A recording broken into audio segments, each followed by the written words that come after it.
Bismillahirrahmanirrahim. Alhamdulillahirabbil alamin. Wassalatu wassalamu ala rasulil karim sayyidina Muhammad wa ala alihi wa sahbihi ajma'in. Assalamualaikum warahmatullahi wabarakatuh. Sedang penonton dirahmati Allah Subhanahu wa taala.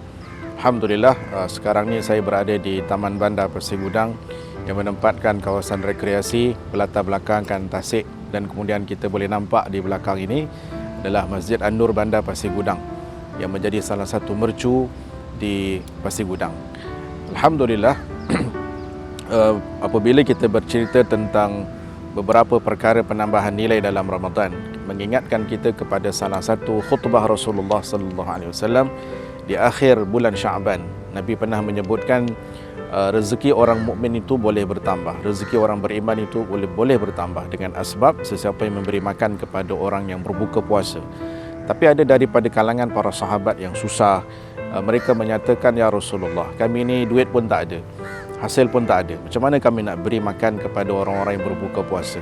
Nabi menyatakan, walaupun dengan sebiji tamar, walaupun dengan seteguk air, walaupun dengan seteguk susu. Di sini ada isyarat daripada baginda Rasulullah sallallahu alaihi wasallam untuk kita ada sifat untuk memberi kepada orang-orang yang kurang berkemampuan, wabil khususnya dalam bulan Ramadan, untuk kita menzahirkan sifat kepedulian kita kepada orang lain. Dan dalam memberi ini sebenarnya kita memberi untuk menerima anugerah dari Allah Subhanahu wa taala. Dan pada akhirnya apabila memberi ini perlukan latihan.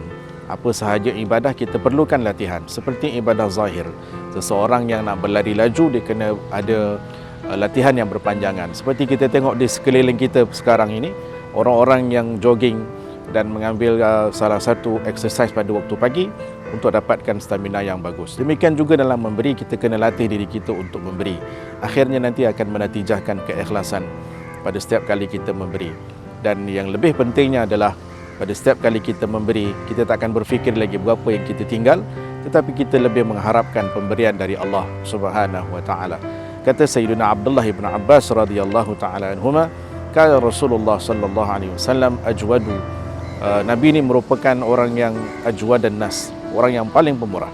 Tapi sifat pemurah Nabi ini, wa kana ajwadu ma yakunu fi Ramadan, lebih pemurah ketika mana datangnya Ramadan. Mudah-mudahan apa sahaja yang kita sumbangkan dalam Ramadan menzahirkan sifat ihsan, memberi makan kepada orang berbuka puasa, memberikan kegembiraan kepada fakir miskin.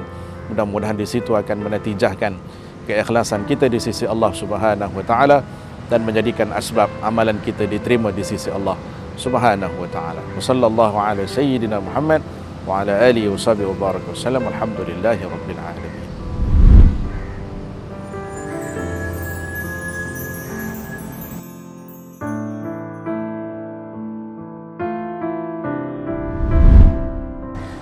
Salah satu ibadah tafakkur, dalam banyaknya ruang-ruang kita mengambil dalam ibadah tafakkur yang boleh membesarkan Allah. Dalam ungkapan dinyatakan, tafakkaru fi khalqillah wa la tafakkaru fi dhatillah. Bertafakkurlah kamu pada kejadian-kejadian Allah, dan jangan kamu bertafakkur pada zat Allah. Apabila kita melihat di belakang kita, di sekeliling kita, melihat kepada kejadian alam, melihat kepada sumber air yang ada, wa ja'alna minal ma'i kulli syai'in hayyin afala yu'minun, dan kami telah menjadikan sumber kehidupan itu daripada air, kata Allah Subhanahu wa taala. Dan apabila kita melihat perkara-perkara yang boleh membawakan kita ingat kepada Allah Subhanahu wa taala, pasti itu merupakan ibadah tafakkur yang boleh mendatangkan nilai pahala di sisi Allah Subhanahu wa taala. Melihat pokok yang tumbuh ditumbuhkan oleh Allah, melihat rumput yang tumbuh ditumbuhkan oleh Allah, melihat kehijauan dan juga menzahirkan, melihat kepada suasana alam yang akan membawakan ingatan kita kepada pencipta alam itu sendiri.